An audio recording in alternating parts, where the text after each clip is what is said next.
Welcome, everybody, to another episode of Careers in Coffee, Sips of Knowledge. My name is Joe Hayes, Associate Director, Career Development, the Academic and Career Development Center.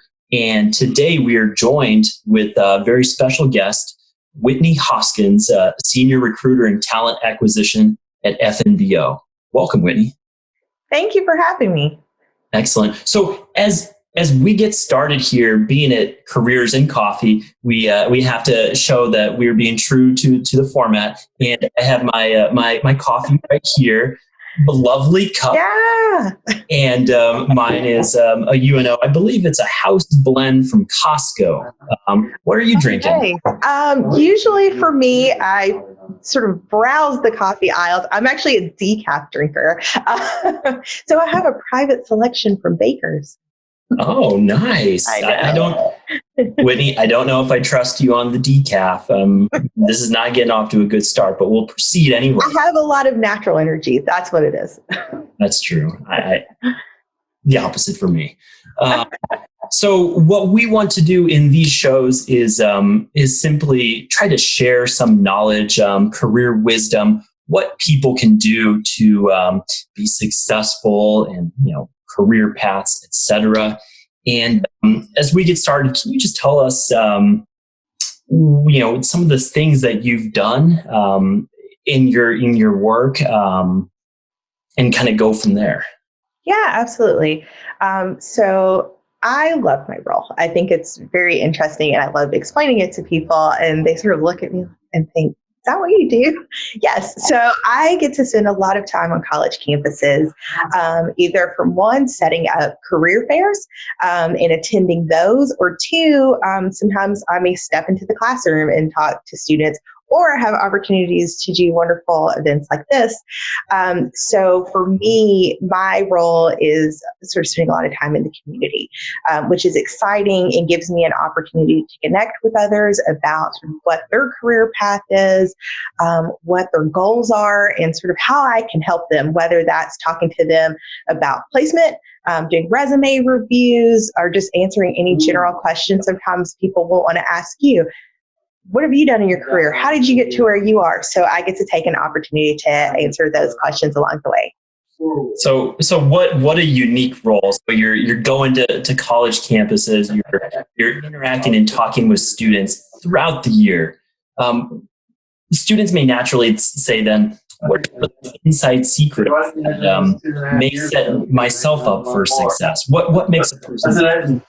I think as far as success goes, and I think you can look at this in different ways. For everyone, you're going to be starting your career at some point, whether that's your first internship, your first role, post graduation. And so I think one thing about being successful is realizing that whatever your role you're going into, you're not going to know everything. And there's a lot that you're going to have to learn along the way. But taking that opportunity to be able to ask questions, to take notes along the way, to learn from other people that have been in the role before you or on the team with you. So I think that there are various ways to be able to set yourself up for success, in order to make you sort of merge into that transition a lot more easier than if you just kind of go in guns blazing, saying, yes, I've got this. I know these things. No one knows all the things. So just kind of take your time and really ask a lot of questions to absorb the knowledge that's already there. So what I'm hearing is that when a student is maybe reviewing a position description for a full-time role, for an internship, they may not need to check off every single one of those bullet points on that position description. Is that what I'm hearing? Yeah, yes, because I think that's what a lot of people get nervous about. I've heard students say, well, I've looked at it, the job description, and I've done this, but I haven't done this part. And I say, you know what, that's okay. And I think another piece to that is with that question is transferable skills. You may not know specifically and be able to mark out specifically all those things that are on that job description. But I think saying, I haven't done this thing exactly, but these are other pieces of roles that I've done before or projects I've done at school that I think would be able to transition well for me to learn this item that right now I do not check off. Nice. So I imagine that the process for an individual when they're applying, they submit a resume. Is that right? Correct. Yes. So with when, the oh, sorry. Go ahead. No, so yes. So for hopefully for most applications you fill out, of course you have the space there, but the resume is a wonderful view for us to see more about you. And then it kind of helps us to be able to check some of those boxes off for you that maybe you didn't know that you could fill. Nice. So when you're looking at a resume, what are some things that maybe jump off that when you're looking at it, you're like, you know what, this is somebody who I just want to learn a little bit more about now? I think one thing that's important with resumes is being able to see your wins. So what I tell a lot of students, there's a lot of individuals that right now, depending on where you are in school, you may not have a whole lot of experience work-wise listed, but you may have a lot of organizations that you've participated in. I tell people it's the value of what you're sharing with us. If you just list 10 organizations that you're part of, that's great. It shows you're active, but I want to see really what you've done. Have you held a leadership role? Have you been a part of a committee that puts on this organization's big annual event? So those are the things that I really look for that stand out to see what are the big wins that you've done and see the areas that you truly have been a go-getter. I love that. I love how you phrased it. The big wins, right? Sometimes we think maybe just like a simple duty that we've done, but right. Somebody else could do that same duty. It's the wins, and I love that. That's like a cheers to that one right there. A little sip of knowledge, if you will. I love that. Then things are going well. You're reviewing the resume. Those wins are adding up. You see somebody that maybe you want to talk. What's that next step? What's maybe an interview like? Yeah. So I think one thing that's fascinating with the work that I do, there's a lot of opportunities where I see students at different places. There are a lot of students that I get to meet face to face on campus. So almost in those times that I see them on campus, it's almost like a pre-interview, right? So whenever I actually see their application or their resume come through, it's so much easier for me to say, oh, that's right. I met this person last week, last month, last semester.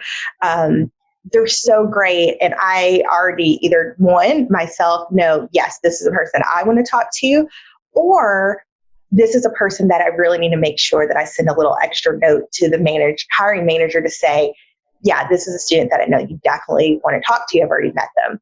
But on the other side, if it is a student that I haven't met, I think, like, so when you go through the resume and you're saying, oh, this person really looks like they're excited, they're ready to learn, they stay engaged. So kind of connecting with them to say, let's have a conversation, whether that's over the phone, whether that's them coming in for a formal interview. So I think during those times, is nerve-wracking, let's be honest, whether it's on the phone, whether it's in person, it's very nerve-wracking to sort of make those connections and do sort of the steps of what's next. But I think that's an opportunity for people to, I guess, in a sense, make their resume come to life and to be able to really say, not only this is what I've done, but here, let me connect the rest of the pieces of who I am to what I've listed. That is, I think, so spot on. What I really enjoyed about that response there was the insight that I just gained that the interview doesn't always have to start at that moment. Maybe an interview is happening. When you're talking about an interview happening, almost a pre-interview before it actually happens, be it on campus, be it a phone or Zoom or whatever type of conversation, you're getting a feel from them early on. And that plays a big role into maybe then the official interview, right? Right. But that's important, I think, for people to know as well. Yeah, absolutely. Also, I guess this will be a good time to tie in LinkedIn, sort of those pieces as well. So there's a lot of students who along the way I'll meet and they will reach out and send me an invite for us to connect. And so one thing that I really love, and this is also kind of part of that pre-interview piece, is that they usually will send the invite and make sure to send a message along with it that says, hey, it was so great to meet you or to connect with you at the career fair, the on-campus event, coming to speak to my class or whatever that looks like. And so for me, that's nice to really have that and then seeing them take that extra step as opposed to just shooting out an invite and connecting that way. And then additionally, kind of keeping that contact because I try to post regularly about where I am or where I'm going to be soon. So a lot of students will reach out and send a message to say, hey, I see that you're going to be on campus next week. I'm going to stop by. I love that. And that, again, that's part of that piece of seeing that a student is excited to connect and engage and to kind of learn more about the organization.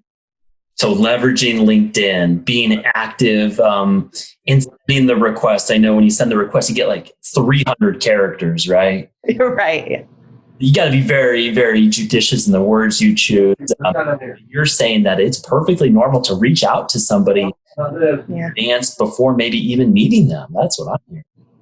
Yeah, absolutely. I think that for me is sort of an exciting way. And then I keep an eye out for those people too, if I'm ever going to be on campus. Because if they say they're going to stop by, I'm going to keep an eye out.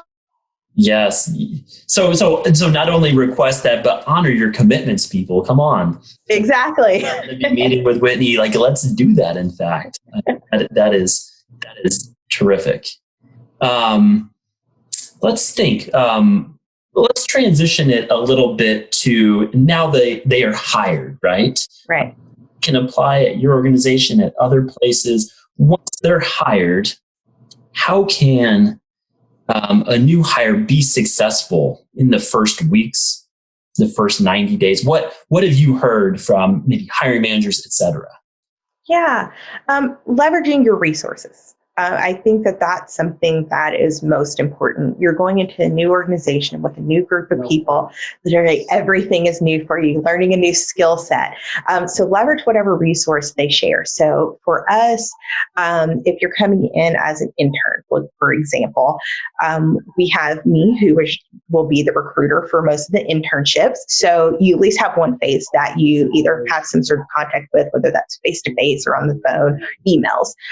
We also have our intern program manager. So that's someone that will be there to just kind of help you through the time of being an intern with us, have career conversations with you, help to set up professional development opportunities that we have, as well as you'll have your hiring manager and the team that you're working on. So I think that the best piece is really saying, hey, maybe if all the people that I'm on the team with, if I could say, can I come shadow you for 30 minutes to learn what you do? That's huge. And it looks great to the manager because it shows that you're not just there to sort of check off that internship for the summer, that you're really wanting to understand the work that you're doing and the individuals that you're working with. And I always say whenever the opportunity is given to say, here, these are people that you can reach out to and contact if you have any questions, truly utilize those people. We are here for a reason, and we are wanting to do our best to support you in whatever your future goals look like. Nice. Well, it sounds like FNBO has a wonderful program. The people there I know are fantastic. And it sure does sound like the program is well thought out to make sure that everybody has a wonderful and meaningful experience at the internship, be it the early days and so forth. So thank you for that. That's terrific. Any last maybe sips of knowledge that could be shared with maybe during these difficult times, people looking for opportunities, be it your unique role as a senior recruiter in talent acquisition? Yeah, I think right now it's a scary time and a very challenging time for a lot of students kind of not knowing what the next step is, some who've had internships canceled, some who just aren't sure sort of where their next opportunity is coming from. But I think an important piece of that is to stay connected, whether that's LinkedIn, whether that's opportunities that the university is providing. I know that through, business college, they've had a lot of sort of meetings and opportunities for students to hop online to connect, to stay connected on campus. And I think that's important to do that. Again, for saying that for me, saying that for other organizations, and saying that for the university itself, we really want to be able to help because you don't know really what you should do. There's a lot of us right now who are still adjusting to what we should do best with our roles. So I think that making sure that you have a good support system and truly utilizing those individuals is what's helpful. And I've still had students that reach out to me and, have asked questions about what is some advice I should do? This is, I have to look for a full-time role now. What should that look like? And so I say, don't be afraid to have calls with people or to have emails with people to say, this is what I'm looking for. If you hear anything, could you keep me in mind? So don't be afraid to do that. People do not mind that. I will speak for myself, I guess. I don't mind that because having help is kind of what gets you places. And I will say for me, I started at First National with an internship. And so during my time there, while I was in the internship, I made sure that I sort of jumped in, and when opportunities came up to learn something new, to do volunteer opportunities, I stepped in to do that. And so I was able to grow my network across the bank, which now is wonderful because as I've continued to grow there, there are so many people that I can reach out to and connect with to ask any questions, to say, hey, I think I should go this route. Does this make the most sense? So no matter where you are in your career journey, keeping in touch with your connects and asking questions is really a great thing to do. Excellent advice. Well, Whitney, thank you so much for taking time out of your day and joining us for Careers and Coffee, Sips of Knowledge, and just want to cheers you as we sign off. Cheers.